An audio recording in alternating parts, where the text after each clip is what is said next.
look at you and where we are today, and I honestly can't believe how long it took me to realize that you were the puzzle piece that God custom made for me. Every time I think about how long you pursued me and you loved me without ever having any guarantee that I would one day feel the same, I'm reminded of the kind of man that you are. Since I was little, and still to this day, I've been obsessed with romance novels. And most of those books promote the belief that people just can't help who they fall in love with.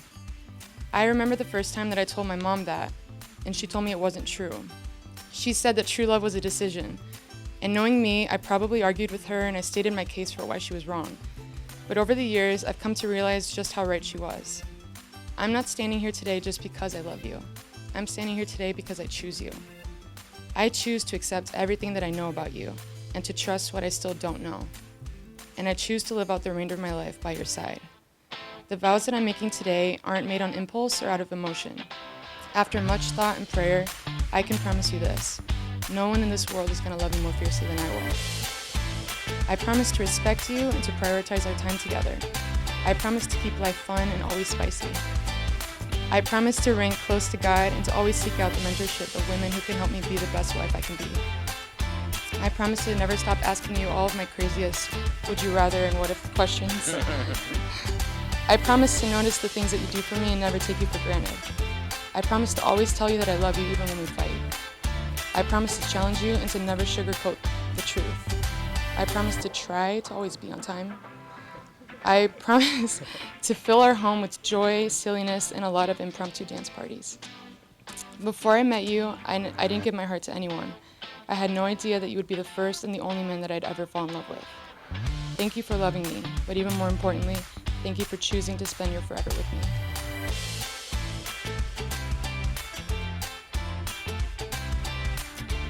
Stand here today, completely humbled by God's blessing with you. Ever since meeting you, my life has been filled with such silliness, joy, and love. This may not come as a surprise to any of you, but early in our relationship, I was the first one to profess my love. Although it may have been too soon, I couldn't help it. The feeling was overflowing out of me. I know that passion I have for you will never fade. I'm so grateful that I get to spend the rest of my life with you, and I pray that God allows our love to grow even richer with time. I vow to always love you fiercely and to do so with wild abandon. I vow to protect you until my last breath and always cherish you with my whole being. I'll strive to always seek understanding with you, even amidst our disagreements. I'll forever be your greatest supporter and know that I am continually proud of you and every one of your successes. I vow to tell you every day how much I love you and how beautiful you are. I promise that my heart will forever and always be yours. I will never forget you, my love. Stay on.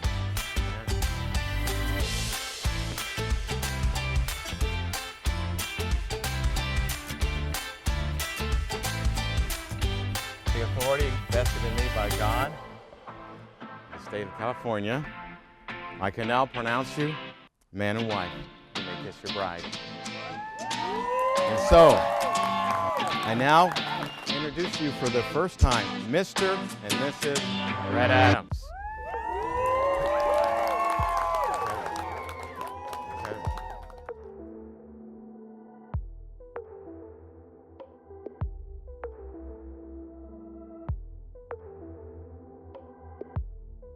Jane and Rick, and I just wanted to thank you for raising a great son. Your son is the answer to many prayers that are being fulfilled today. So thank you. Brett, in the short time that I have known you, it was not difficult to see that you're a man of integrity, strength, and highly noble character.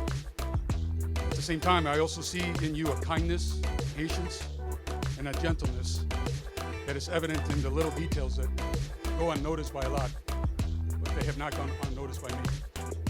I want to encourage you to always lead with love, to stay coachable and humble, and to have fun in this new chapter of your life that you're about to embark. I'm trusting you to always love, protect, and defend my daughter and the new family that you're forming, no matter what. We are and will always be here for you the rest of our lives. Camille, I have never seen you more beautiful than today. You are more beautiful than the sea. I believe today even the angels stopped what they're doing to kind of look down at what's going on right here, just to gaze at you and see what's going on. I've never been more proud of you than today. To Brett and Camille, the new couple, may this be the first page in the best adventure of your lives. So when I was first thinking about what I would say for this toast, it hit me what an opportunity, no, a blessing I was bestowed to be given such a platform as this, to mercifully roast my sister and divulge all of her deepest and darkest secrets and her most embarrassing moments. But after seeking the advice of many friends and family who advised me against it, I decided it was the exact thing I had to do. So if anything, their horror only encouraged me to want to do it more. So without further ado, story number 1. It was November 5th. No, I'm just kidding. It was November 7th. No, but on a serious note, none of us thought this day would come. For anyone that knows my sister, they know how picky she is. From a very young age, she, always was an avid reader, and she, her favorite genre was reading romance novels.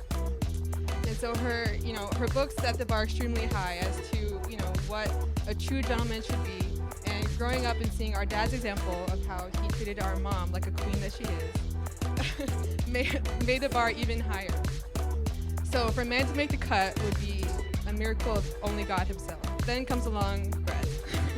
He was this ex-Marine guy who was super stiff and serious and nothing like Camille. I would even try to test him and be like, Brett, do this dance move. And he'd be like, no, I don't dance. And I was like, strike. Then he met my Latino family, and I think they scared him or something because he barely spoke the whole time. So I was like, strike 2. So in my mind, this guy was a goner. But then I saw the way that Camille and him would interact. I saw the way that he started to fall for my sister. I saw the way that he was becoming a true man of God. And I could see so much love in just one glance. Although they were complete opposites, God truly knew what he was doing when he wrote their love story. They balance each other out perfectly, and I'm so beyond happy that my sister, who is also my most loyal best friend, is getting the ultimate love story that she read about growing up. Growing up, we were always really kooky, really goofy, contrary to what they think. Brett's actually a dork. Jump forward a few years, where I'm at a social event, and Camille shows up, and I'm thinking, kind of like you, okay, let's weed this one out. Let's figure it out. And I noticed a change in Brett that day, and I noticed it even more so ever since. And at first, I didn't like that change.